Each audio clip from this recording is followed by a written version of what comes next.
ঘরে যদি কোনো জিনের অস্তিত্ব বিদ্যমান থাকে তবে তার সাথে মোকাবেলা করার মতো শক্তি আল্লাহ তাআলা বেড়ালকে দিয়েছেন।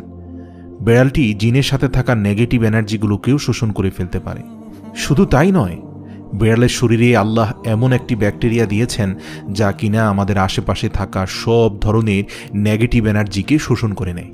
এছাড়াও বিজ্ঞানীরা বলছেন, আমরা যখন রাতে ঘুমাতে যাই তখন ঘরে পুষে রাখা বেড়াল সারা রাত ধরে আমাদের শরীর থেকে নেগেটিভ এনার্জি শোষণ করতে থাকে।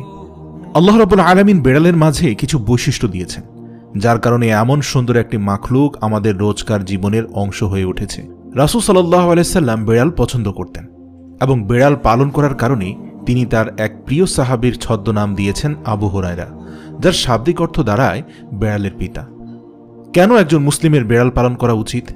গবেষণা করে জানতে পারা যায়, আজ থেকে ৮,০০০ বছর পূর্বে জঙ্গলের বেড়ালরা খাবারের খোঁজে জনবসতিতে আসতে শুরু করে।